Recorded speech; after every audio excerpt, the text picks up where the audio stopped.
السلام علیکم ورحمۃ اللہ وبرکاتہ۔ قاری صاحب، میرا آپ سے یہ سوال ہے کہ آپ صلی اللہ علیہ وآلہ وسلم کی محبت کا تقاضا کیا ہے؟ سلطان بہروبر صلی اللہ علیہ وآلہ وسلم کی محبت کا تقاضا یہ ہے کہ آپ صلی اللہ علیہ وآلہ وسلم کے تمام صحابہ اور اہل بیت اور تمام متعلقین متوسلین سے محبت کی جائے، اور سرکار مدینہ صلی اللہ علیہ وآلہ وسلم کے تمام دشمنوں سے عداوت اور دشمنی رکھی جائے، اگرچہ وہ اپنا باپ یا بیٹا یا رشتہ دار ہی کیوں نہ ہو، کیونکہ یہ ممکن ہی نہیں کہ رسول اللہ صلی اللہ علیہ وآلہ وسلم سے محبت بھی ہو اور ان کے دشمنوں سے بھی محبت ہو۔ چنانچہ اللہ تعالیٰ نے قرآن مجید فرقان حمید میں ارشاد فرمایا، پارہ نمبر 10 سورۃ توبہ، ترجمہ کنز الایمان، اے ایمان والو، اپنے باپ اور اپنے بھائیوں کو دوست نہ سمجھو اگر وہ ایمان پر کفر پسند کریں، اور تم میں جو کوئی ان سے دوستی کرے گا تو وہی ظالم ہے۔ ایک مقام پر اللہ تعالیٰ نے اور ارشاد فرمایا، پارہ نمبر 28 سورہ مجادلہ، ترجمہ کنز الایمان، تم نہ پاؤ گے ان لوگوں کو جو یقین رکھتے ہیں اللہ اور پچھلے دن پر کہ دوستی کرے ان سے جنہوں نے اللہ اور اس کے رسول سے مخالفت کی، اگرچہ وہ ان کے باپ یا بیٹے یا بھائی یا کنبے والے ہوں۔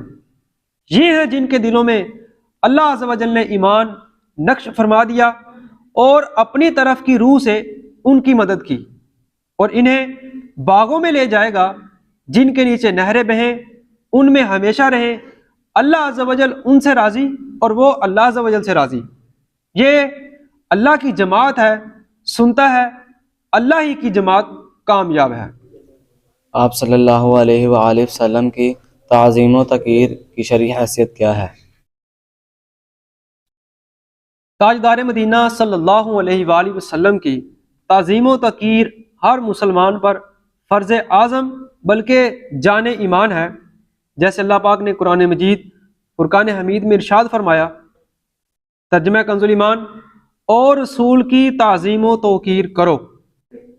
آپ صلی اللہ علیہ وآلہ وسلم کی تعظیم و تقریر ہم سے کیا تقاضا کرتی ہے؟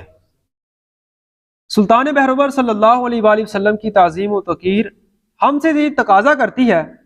کہ ہر وہ شے جسے آپ صلی اللہ علیہ وآلہ وسلم سے نسبت و تعلق ہو لائق تعظیم اور واجب الاحترام ہے۔ کیا ہم پر سرکار مدینہ صلی اللہ علیہ وآلہ وسلم کی اطاعت کرنا فرض ہے؟ جی ہاں، ہم پر سرکار مدینہ صلی اللہ علیہ وآلہ وسلم کی اطاعت کرنا فرض ہے، کیونکہ آپ صلی اللہ علیہ وآلہ وسلم اللہ عز و جل کے نائب مطلق یعنی خلیفہ ہیں۔ آپ صلی اللہ علیہ وآلہ وسلم کا فرمان اللہ عز و جل کا فرمان ہے، اور آپ صلی اللہ علیہ وآلہ وسلم کی اطاعت اللہ عز و جل کی اطاعت ہے، جیسا کہ فرمان باری تعالیٰ ہے، ترجمہ کنز الایمان، جس نے رسول کا حکم مانا بے شک اس نے اللہ عز و جل کا حکم مانا۔ کیا اللہ تعالیٰ نے کسی کو تمام جہانوں میں تصرف کرنے کا اختیار دیا ہے؟ جی ہاں، اللہ عز و جل نے سرکار مدینہ صلی اللہ علیہ وآلہ وسلم کو تمام جہانوں میں تصرف کا اختیار دیا ہے۔